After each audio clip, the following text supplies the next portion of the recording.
With waiting lists for ADHD diagnosis being up to 5 years long, extra waits for medication on top of that, and also national medication shortages in the UK, it feels like access and support for ADHD feels more difficult than ever. And I don't know about you, but I have been struggling to manage it without any kind of guidance. So when I was gifted an ADHD coaching session recently, I was absolutely thrilled to be able to give it a go, and I wanted to share my experience with you. This session was a gifted session from Stephen at the Centre for Mental Wellness, and I'm gonna get this right first time. He is a registered integrative therapist and ADHD coach, and an all-around lovely human, and I was so thrilled to be able to have the chance to have a session with him. I would like to say a big thank you to Stephen for offering this out to me, and without further ado, this is my honest review of my first ADHD coaching session. So anyone that's followed my stuff for a while knows that I've been going to therapy for quite a long time, so I'm kind of used to the one-to-one setting of me as a human being and then being with a practitioner. But I didn't really know what to expect out of an ADHD coaching session specifically. I didn't know whether it would feel more like a therapy session but more spot targeted.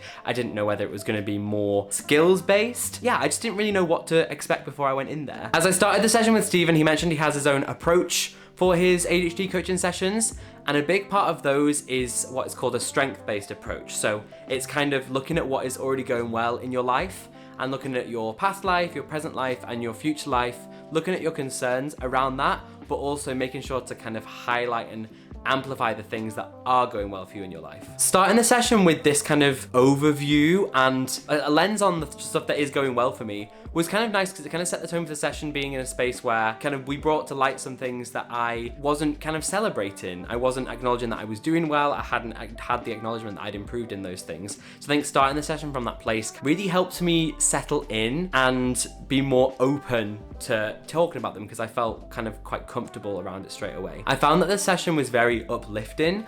I think with therapy sessions and general therapy I've had, you can have real breakthrough sessions and moments, but in general, some of the stuff in there feels really heavy, and you sometimes need some time afterwards to kind of process. But I also felt that the tone that Stephen set in the session, it felt very uplifting, it felt very hopeful, and especially when there's a lot of shame and guilt around ADHD and a lot of the things it can cause in terms of being late to things and time blindness and rejection sensitivity and mood swings and all the things you can feel a lot of shame around.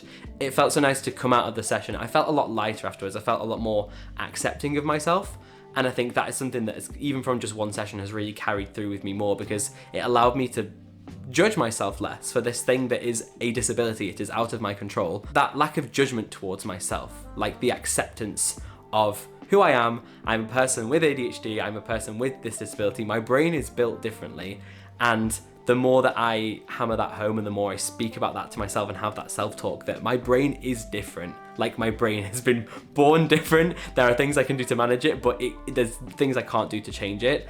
And I found that Stephen's approach and the session itself really helped me with the acceptance of that and the understanding of that rather than trying to fix everything and pretend it was all better. And I really appreciated that. I feel like it's a very validating experience to go, as you are right now is exactly how you need to be. You don't have to love it, you don't have to hate it, but working to a point of neutrality towards the things that you maybe don't like as much about your ADHD and the things and the effects it has on your life. It's all working towards a place where you can start to feel more neutral about the bits that are more difficult for you and the struggles. For example, a big part that I struggle with is that a lot of my academic life and younger life, I have kind of been that serial overachiever, serial people pleaser, and basically just been feeling like the image of me is to be at the top of my game, and then getting into my mid-20s and struggling to look after myself, and I can't read a book because my eyes won't focus and my brain won't focus into it, and things that used to come so easily to me now are a difficulty or sometimes feel like an impossibility. I feel like I have the intellect and the want to educate myself through books, and yet I am physically incapable of reading a page. I'm physically incapable of doing it, and it's really hard to not have a real judgment towards yourself for those things. And actually part of the session in terms of the modifications and accommodations was Stephen saying the goal for some things is neutrality. It does not always have to be, I love myself in every aspect. And part of you can do that work to get to that place. Like I really like that my ADHD helps me converse with people, and I find that when I can break through my anxiety of social situations, I feel like I do have a vivacious personality. I have a lively personality, and that's just because my brain's all over the place, and therefore my energy can be a bit like that, and it's exciting and fun and uplifting. And I can learn to love those parts, but there are some parts that I just want to become neutral towards. For example, the mood swings and the frustration I can feel and sensory overload, things that I will never enjoy, things that I will never be like, I love this about myself. I love that I cry and have panic attacks when I get too hot. Like, I will never like that part of this disability, but I can learn to become neutral towards them and work on the acceptance of it. And I think that's the bit in the session that really, really helped me the most from Stephen, was kind of having this air of building towards neutrality. And even from just one session, I've really taken that away, that when I'm judging myself really harshly or being my own worst critic, kind of taking a step back and going, are you being too hard on yourself? Are you being too hard on yourself and your disability that gives you a restriction in things? And the answer most often is yes. Yes, I am being too hard on myself.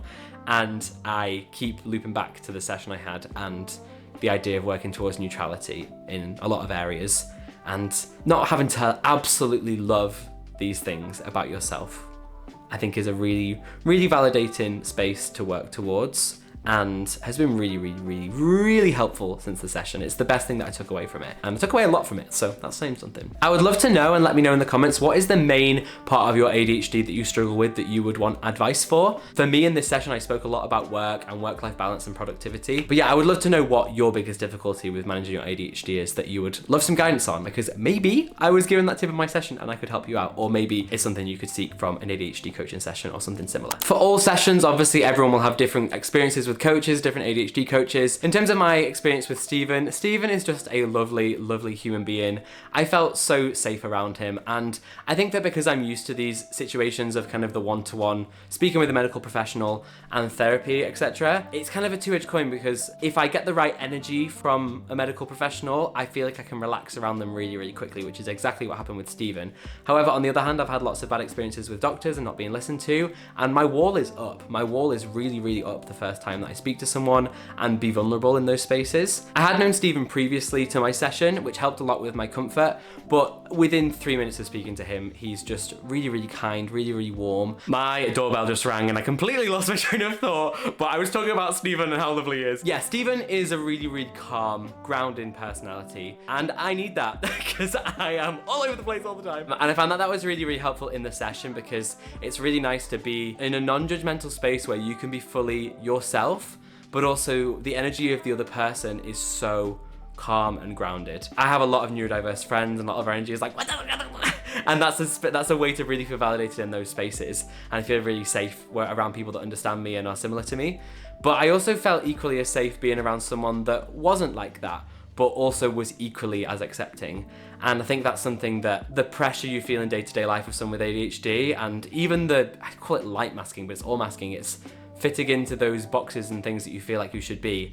And there's so many situations where I will consciously have to appear calmer and less erratic and slower in general, just at a slower pace of life, to not stand out and feel uncomfortable. And it felt nice to be in the session that if my brain wandered and I went on a tangent for 15 minutes about something, but it was still useful for the session, Stephen just let me speak. And that's really, really, really, really important, especially with ADHD. Like, your brain gets caught in something, and sometimes that flow state, when it just flows out of you, is the time when you'll be the most truthful and raw and honest.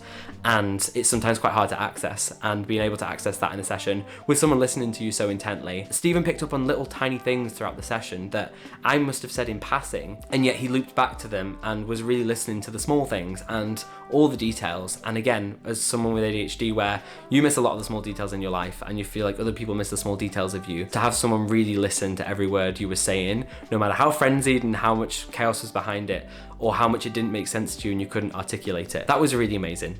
And he's just he's such a nice person. I just can't explain that enough. Yeah, it was just, yeah, a really, really, really, really, really, really lovely guy. So now some of my thoughts and feelings. Would I recommend it? The logistics. How much does it cost? Is it easy to access? Let's break it down. I thought the session was really, really beneficial. I've had therapy before, so I've touched on a lot of things in my life in different emotional areas, and I continue to have therapy.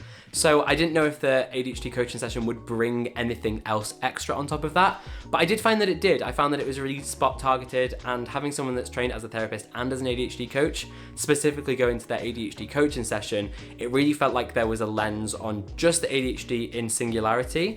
And I found that the specificness, the specificity, that's the word, the specificity of that was really, really beneficial. I think that there's definitely a marked difference between having a therapy session and having an ADHD coaching session.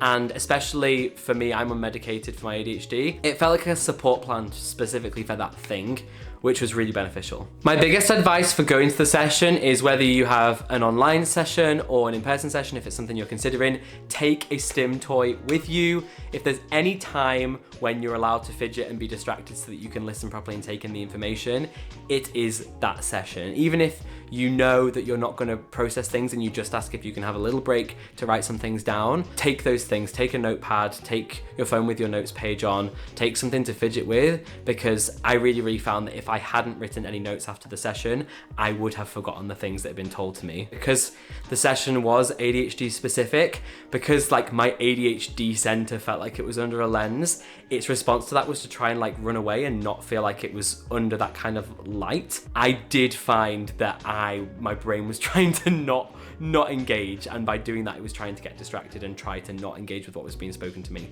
So I would say take a stim toy and don't be worried about things like lack of eye contact or anything. Whatever helps you listen the best. Stephen or another practitioner is going to know. They're gonna know the symptoms and the way that your brain works, and they're not gonna be like, hey, why are you not looking at me? It's not something that is gonna be on their radar to be worried about. In terms of pricing, I don't think it's the most affordable option for low income backgrounds. I think a session is about £75 a session for about an hour. I will say that from just one session, I got a lot of takeaways, and I think that it's a really, really good option, especially if you're on these crazy waiting lists for ADHD diagnosis, you're on these crazy long waiting lists for medication, the medication shortages or your medications run out. I feel like even just one session or a couple of sessions, you can take away a lot of information, a lot of skills to apply to other areas of your life. And I think that maybe I found this part of it mostly beneficial because I've been to therapy before, and a lot of the stuff I'm already aware of, and it just kind of added me more things to think about in my toolkit. Even one session was super, super beneficial, and I'm pretty sure that the center does like a chemistry call for like half an hour, so you can check that you vibe with Stephen and you vibe with the type of thing. I think it will be helpful for you. And I think that's a really, really good thing to do in general, just to go like, okay, I had this chemistry call, it was half an hour, it was really, really helpful. I think it could really, really, really make a difference for me. Then you know that it's a good thing to invest in or save up for. And even as a measure to do infrequently until you can have access to a diagnosis or an access to medication or access to all the types of support that are available out there that just feel so far away because of waiting lists. Because for me, it's as essential for me as paying my rent or getting my groceries, because it's really vital for me being able to manage myself and being able to actually earn any money or work at all. I would say it's not the most financially accessible for low-income backgrounds, but it's something to really consider even if you can just have a session or two. The Centre for Mental Wellness's slogan is something along the lines of they recognise that not everybody heals the same. And I think that really rang true in the session with Stephen, especially having had therapy in my life and also having the coaching. I really felt like Stephen was there to listen to me and understand me and make me feel seen and make me feel understood. And I think that is something that anyone who has ADHD or thinks they might have ADHD is so important, because at some point in your life, through an academic system, family members, friends, whatever part of your life, work, you will have been invalidated or misunderstood and continue to feel those ways. And to have a space where you are understood, seen, and kind of like medically understood as well, because often a lot of the times like you don't even realize what half your symptoms are. Like a big one for me is I have combined ADHD, so inattentive and hyperactive at different times, sometimes at the same time. It can feel like I'm being pulled around like this, and there's a part of my brain that longs for rest and just to not overwhelm myself and just look after myself. And there's a part of me that wants to strive for these huge things and has huge ambition, and they happen simultaneously to the point where I don't feel like I can do either. And Stephen was there like, well, yeah, you have combined ADHD, like two things can be true inside of you at the same time. And I was like, why has no one ever told me that? Like, why has no one ever told me that? Why have I never figured that out? Because having the guidance and for someone to hear you and understand you and recognize you and how you work was just so helpful. I've really taken that away now to kind of, when the combined ADHD is swinging, I can try and lean into one part of it when it's there and not put too much pressure on myself to do the other thing when my brain just might not be capable of doing that right now. I think an ADHD coaching session, even just a couple or just one, would be so useful for anyone that has ADHD, anyone that thinks they have ADHD. I think it's just so beneficial. And that was my honest review of my first ADHD coaching session. And as you can tell, it was overall a very positive one. I feel so grateful to have been offered the session from Stephen and feel so lucky to have been able to access support for my ADHD, which wrecks my brain and body every single day. If you are caught in these crazy waiting lists for diagnosis or medication and support, the Centre for Mental Wellness also has some online resources and short courses that are downloadable, low cost, and can give you a good support system in place until you're waiting for these things, because these waiting lists are crazy. I'm still on the NHS waiting list for an ADHD diagnosis, and I had to seek one privately, as I've spoken about on this channel before. And I'm still on the waiting list, and they will probably contact me in about 2 years and say, hey, still want to get diagnosed? And I'm like, no, please give that slot to somebody else who really needs it. Yeah, if you're in these crazy waiting lists, I'm sure there are lots of people in the same situation. I think these resources can be really helpful for people in that crazy wait time. I will leave all the information about Stephen and the Centre for Mental Wellness in my bio in case you want to check them out. I can fully recommend them. Stephen is so lovely, as I've said so many times in this video, and you will not regret investing in his services because he's just fantastic. If you enjoyed this video, you know all the buttons you can press to support me, and thank you so much in advance. It means the absolute world to me. It took me a while to make this video again because life was really overwhelming and I put too much on my plate, but I'm hoping to upload more regularly for a little while at least and try and stay on top of things. And if you liked this video and found it useful, I think you will enjoy this video where I talk about how I manage my ADHD without medication. Stay sexy, stay wonderful, and I will see you in the next video. Mwah, mwah, mwah, mwah, mwah, mwah.